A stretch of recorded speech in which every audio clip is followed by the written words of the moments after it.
Well, hello everybody. I hope you can hear me. I hope we are having all the. I should say I hope everything's going well compared to last night. I know we had some issues last night. I know my lighting was garbage, so that's on me. And I do have Wi-Fi problems sometimes in this apartment here, so maybe that's what happened last night.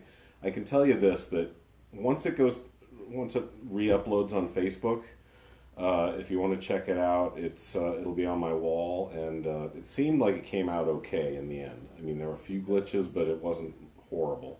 So, without further ado, here we are. I hope you are all well. I hope you're safe. I hope you're not going too stir crazy. I hope you're healthy. I hope you're with your loved ones and that they're not driving you crazy. I'm lucky; mine aren't thus far. Um, and it's supposed to snow again here tonight in Denver, which is cool because April is the second snowiest month of the year, so that's okay. It's all right. Inside anyway, really doesn't matter. So tonight is chapter 3 out of 18. I'm happy for those of you that have come and checked this out, and I certainly don't expect anyone to stay all the way through the end of the month, but that's what I'm doing. Uh, 1973, 74, and 75 are the 3 years I'm going to cover. It's basically I was 6, 7, and 8 those years, or turned 6, 7, and 8 during those years. 1973, we moved from New York to Colorado. It was a big deal. I hated leaving New York. My entire family was there. Everyone, grandparents, uncles, cousins, everyone was there. And we left here. We left here. It was more my mom's idea. She, I think, had had enough of the city and wanted to be somewhere with somewhere to go besides just a beach. I think she liked the dream of the mountains and the wide open spaces here, and ironically, the cleaner air, which even in the '70s, Denver had worse air than New York. Hard to believe, but true. And she also had a dream, which I think is kind of cool.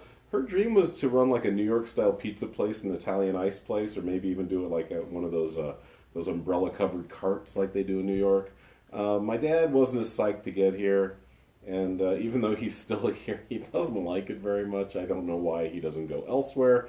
But both my parents and my stepdad, of course, are still here, and we're going to go through those years. I don't want to babble too much because there's a lot to cover. Like I said, 1973, we came here. Basically took I-70 all the way out. I-80 and I-70 came out here. I don't have a lot of memories of that, except for visiting Harrisburg, Pennsylvania, which is oddly the capital. It's just surrounded by farmland. I have an uncle who lived there, and we visited his farm. I remember that because, like I said, I was 5 years old. We got to Denver, and we ended up living in Westminster near 72nd and Tennyson. Um, I don't remember completing my kindergarten year of school because we didn't get here till April, so I'm guessing I didn't get registered for school until first grade. I spent first and second grade at Harris Park Elementary, um, and I loved it there. I mean, it was just it was first and second grade. What's not to like, right? And so I remember I would also take I literally would walk along the train tracks from our apartment to school, which now that would probably be, child abuse. But those days, it's just like, oh no, that's the shortest way there. Well, if you hear a train, get out of the way. Common sense kind of ruled the '70s. I think a lot of times, maybe not in some instances of our society, but parenting, they're like, yeah, use your head. Yeah, yeah. There's a pedophile lives over there. Everyone knows him. Don't go over there. Don't be his victim. It was just a different time. I liked it at Harris Park a lot. Unfortunately, these were also rough years for me because in 1974, my parents got divorced. We went through a lot. We had it was rough on our family the first few years here.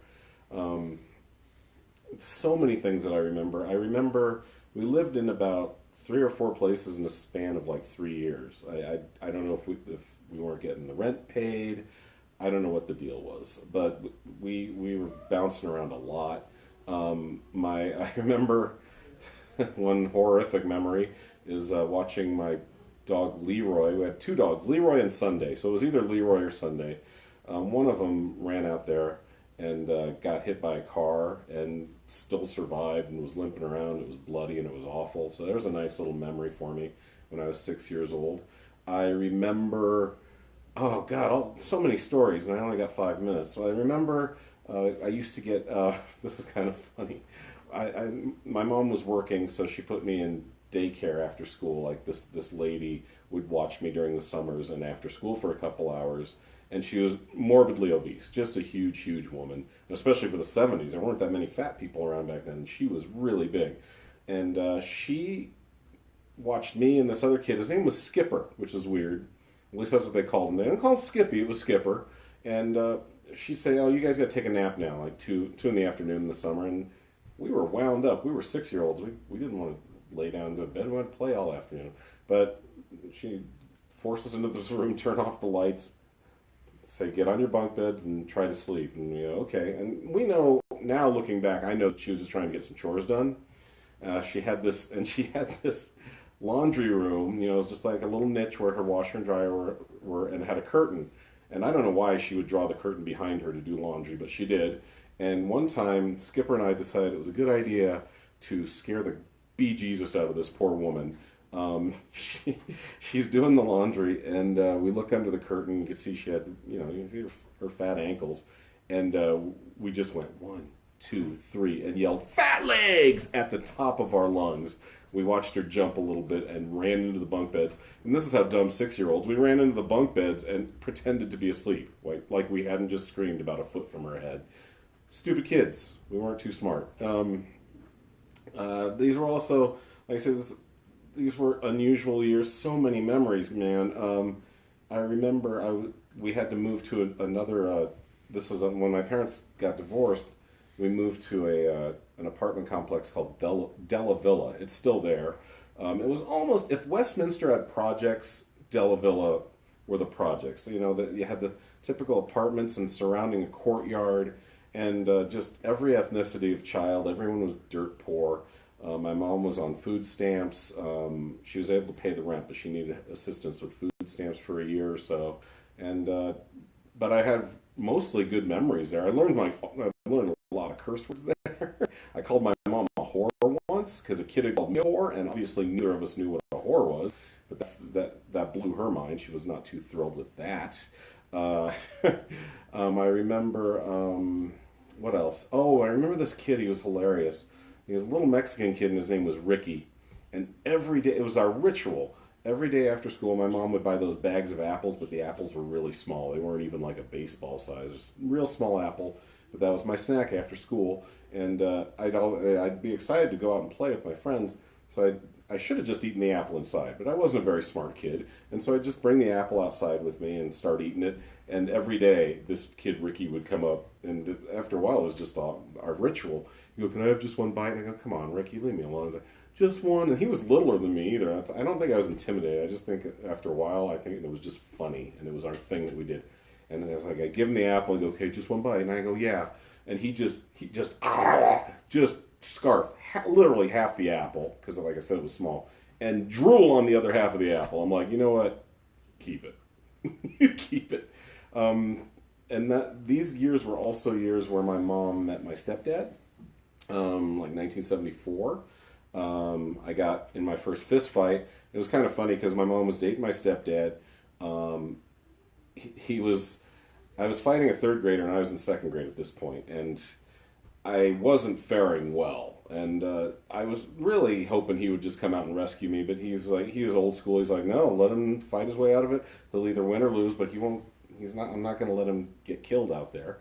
And so I'm getting my butt kicked pretty good, and he is cheering from our basement apartment kitchen window, "John, if you win, I'll get you a pickle."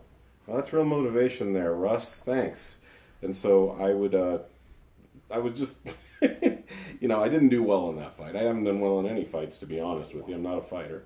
But yeah, I remember so many memories back then. Nixon getting impeached, Evel Knievel failing over Snake River Canyon, Richard Petty being really popular. I remember a lot of that cool stuff. It was a lot of fun growing up in the 70s. And we were crazy. We were disgusting, dirty kids. We were gross, but we had a lot of fun.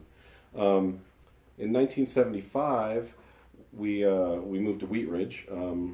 My mom and my stepdad bought a house in Wheat Ridge, and I met my friend for life, and I hope he's watching tonight, but my friend William Turner, who goes by Bill on Facebook, but I always knew him as William. But, you know, we met at Randall Park. We started hanging out with all these other crazy kids, and we got into all kinds of adventures. And I'm looking forward to telling you about some of those adventures that we had over the next 3 years tomorrow night. I'm at nearly 10 minutes. Hey, my director, can you tell me if I'm at 10 minutes? Yeah, that's why I you're giving me the high sign? Okay. Yeah. Thank you so much, everybody. I got one couple more things. Last night, like I said, my lighting was garbage, so hopefully you can see this way better. And like I say, Logan, this is amazing work, and he's a bit done of a glare, actually. Is all. There you go. Sorry, it's not a matte finish. What can I say? But hopefully you can see it. If you're interested, let me know. I can tell you all about the book. And if you're not interested, that's fine too. I'll hand that to you, buddy. And then my one last thing I want to show you, and this will probably get a glare too. Haha, very funny. This is me, middle lower picture, showing my powerlifting skills when we first moved to the house in actually technically Mountain View, not Wheat Ridge. I'll tell you all about that tomorrow night. Thank you so much for showing up. Thank you, director and lighting coordinator, for being awesome. I guess that's all I have to say for tonight. Peace, stay healthy, and stay safe. Talk to you tomorrow. Bye.